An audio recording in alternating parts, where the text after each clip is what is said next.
નમસ્કાર મિત્રો.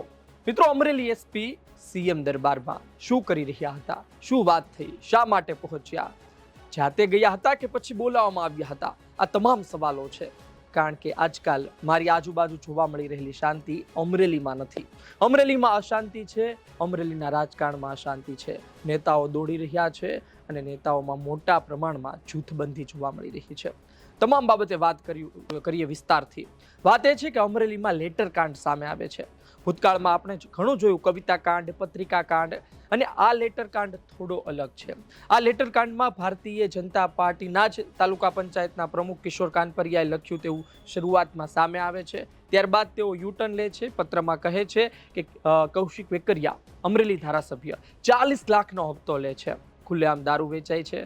તેમના યુટર્ન બાદ તપાસ થઈ કે તેમણે નથી લખ્યો પત્ર તો કોણે લખ્યો, અને આ તપાસમાં જે વ્યક્તિઓ પકડાયા તેની સામે કાયદાની બહાર જઈને કામ કરવામાં આવ્યું. એટલા માટે આ મુદ્દો, આ કેસ થોડો અલગ બને છે. પાયલ ગોટી, મનીષ વઘાસિયા, જીતુ ખાતરા, અશોક માંગરોળિયા, તેમની ધરપકડ કરવામાં આવી. પાયલ ગોટીની અડધી રાત્રે ધરપકડ કરવામાં આવી.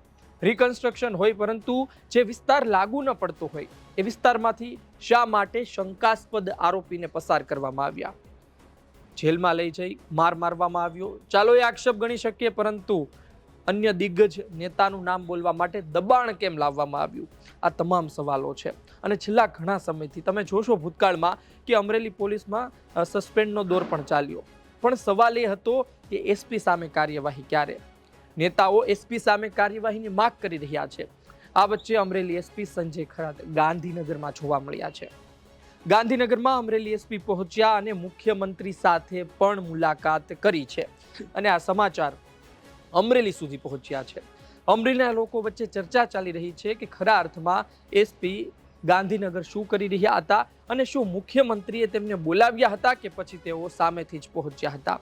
છેલ્લા ઘણા સમયથી આ વિવાદ ચાલી રહ્યો છે, અને આ વિવાદમાં અમરેલી એસપી ગાંધીનગર એ સમયે પહોંચે છે કે જ્યારે દિલીપ સંઘાણી, અમરેલીના એક દિગ્ગજ નેતા, ઇફકોના ચેરમેન, મુખ્યમંત્રીને સંબોધીને પત્ર લખે છે.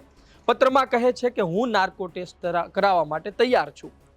અરે મારે તો આ પત્ર સાથે કોઈ લેવા દેવા જ નથી, તો પછી જે આરોપીને પકડ્યા તેમને જેલમાં મારું નામ લેવા માટે દબાણ કેમ કરવામાં આવે છે. બીજી વસ્તુ એ છે કે તેમણે કહ્યું કે મારું નામ લેવા માટે દબાણ કરવામાં આવ્યું. મનીષ વઘાસિયા બહાર આવીને પત્રકાર પરિષદ કરે છે, પરંતુ ત્યારબાદ પોલીસ કોઈ આ બાબતે ચોખવટ નથી કરતી. દિલીપ સંઘાણી તેની રાહમાં હતા કે પોલીસ આજે ચોખવટ કરશે, કાલે ચોખવટ કરશે, પરંતુ પોલીસે ચોખવટ ના કરીને અંતે તેમને પત્ર લખવો પડ્યો. દિલીપ સંઘાણીએ તેમાં બે વસ્તુ અતિ મહત્વની કહી. તેમાં તેમણે લખ્યું હતું કે પોલીસના ઉચ્ચ અધિકારીઓના કહેવાથી અથવા મોટા રાજકારણીઓના કહેવાથી પોલીસે આ પ્રકારનું પગલું ભર્યું છે. એટલે કે એસપી ઉપર સીધો ઇશારો છે, બીજો અમરેલી ધારાસભ્ય કૌશિક વેકરિયા અને તેમના જૂથ સામે સીધો ઇશારો છે.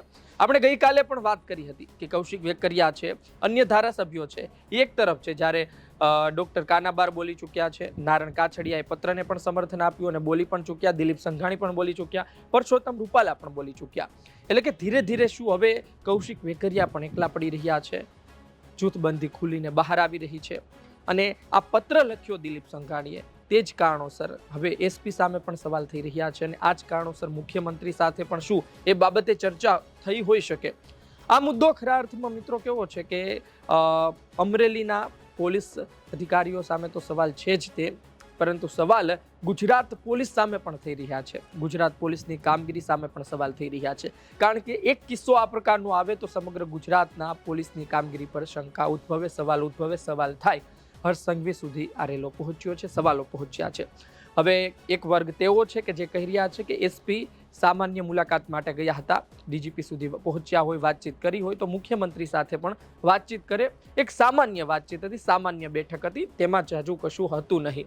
અને બીજી તરફ એક વર્ગ તેવો પણ છે જે કહે છે કે આ બાબતે એસપી અત્યારથી જ સાવધાની વર્તાવી રહ્યા છે. અમરેલી એસપીને ખબર છે કે આ મુદ્દો આગળ ચાલશે, અને જો થોડું પણ કાચું કપાયું તો તેમના પર સમગ્ર પ્રકરણ આવી શકે છે. નિર્લિપ્ત રાય એસએમસીના વડા તપાસ સંભાળી રહ્યા છે, અને એક વાત તો ચોખ્ખી થઈ ગઈ છે, એક વાત તો સીધી અને સ્પષ્ટ છે કે પોલીસની શંકાસ્પદ ભૂમિકા છે. એ રિપોર્ટ પણ સામે આવી ચૂક્યો છે.